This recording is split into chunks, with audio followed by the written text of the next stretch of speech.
Welcome to this lesson. Answer interview questions like an expert. So, how to answer an interview question like an expert? There's a simple formula that you can follow to make sure that your answers are clear, to the point, and delivering exactly the information that the interviewer is looking for. And this is the STAR formula. The STAR formula is made up of 4 specific parts.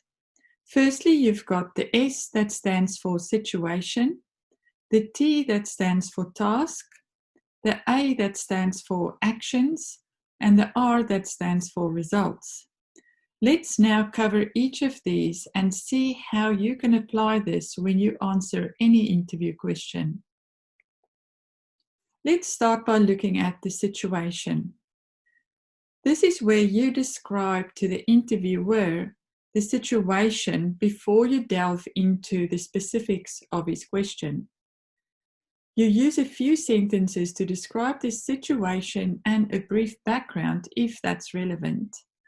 With the situation, you only answer in 3 or 4 sentences to state exactly what the situation was. So with this part, you are really giving a bit of a backdrop to set the context and set the stage for the rest of your answer to their question.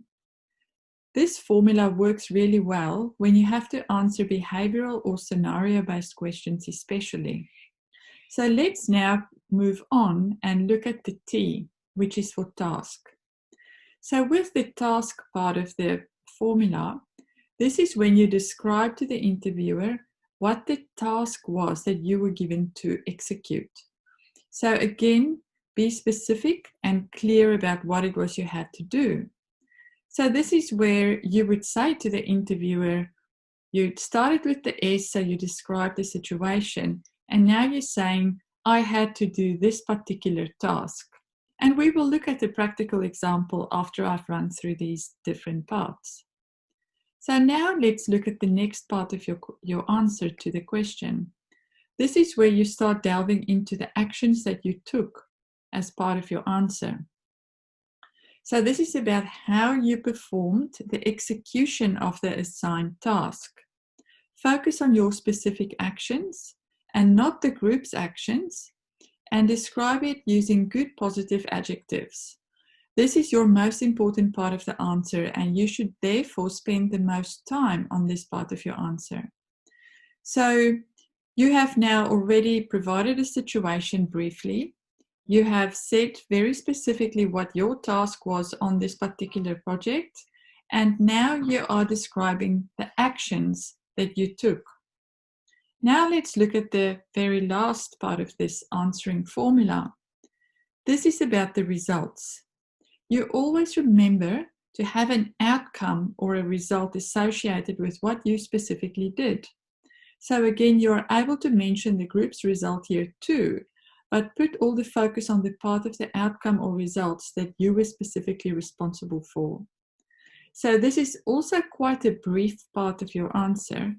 You would simply state that the outcome or the result of all of the work that you've done, that you've just described, is X, Y, and Z. So just before we start looking at a real practical example, what I would like to do is just remind you that when you run through the situation, the task, the actions, and the results, always frame your answer in the context of what you personally achieved. What did you do, and what was your responsibilities and actions? Try to avoid using the terminology, we did this or we did that. That is really not a good way to answer a question, and interviewers would get the feeling that you didn't necessarily do the work that you said you did. So just keep that in mind. Now let's have a look at the specific example. So if we take this to a practical situation where you had to do a bit of a scenario-based answer, so the interviewer asked you about your experience as a business analyst within a virtual project, for example. So here the example is saying that for the situation, I was working on an Asia Pacific project for company XYZ to implement a new payroll system. With the task, I was responsible to prepare a requirements plan for the entire project and had to ensure that all business analysts across Asia were included. And now it's about the actions. So the way I went about preparing this plan was to start with understanding the number of stakeholders who would be involved in each country and the timeframes I needed to work within. This enabled me to define requirements gathering approach based on a geographically dispersed stakeholder group.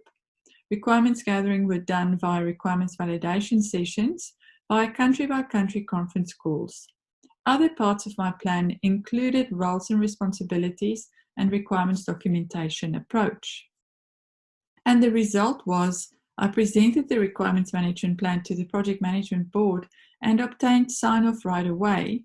My requirements management plan has since been reused as a baseline on other Asia Pacific initiatives. So with this example, you can see that a lot of the focus was put on the actions part. But let's just look in summary then.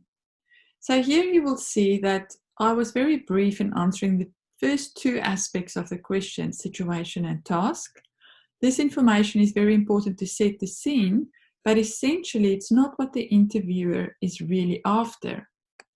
They would like to know about the actions. So the actions part of the question is framed in terms of what I did specifically. Although it gives some detail, I'm focusing on answering the most important aspects of this part of the question, and I'm saying enough to cover off the answer well without going on and on about it. And then finally, in the results part of the answer, I focus on the main outcome of my actions, which is the reuse of my requirements management plan. There may have been other outcomes too, but this was the most important one. And what you will find is when you use the STAR formula in answering your questions to the interviewers, they may ask you to expand on a particular part of your answer. And that is 100% good, because then you become involved in what is a conversation with your interviewer, and they can then drive how much detail they want you to give them. So keep it in the STAR formula. They immediately understand exactly what the situation was. They understand the scope of your responsibilities in terms of the task. You can then elaborate your actions so they get an idea of how you go about doing things. And of course, they understand what your result was. All four parts of this STAR formula is absolutely essential in order to answer in a very professional and expert way. So remember that the interviewer will always be able to ask you to delve into more detail or to go into more specifics. Don't feel like you should give them all the detail in your initial answer. All right, so I hope you can see the benefit of using the STAR formula in interview answers. This is a very good way to absolutely sound like you are in complete control of your experience and your skills. It's a very professional way to respond to any question, and it's very effective because you are being very clear in terms of situation, task, actions, and results. So good luck with that next interview, and make sure that you practice this technique with some friends.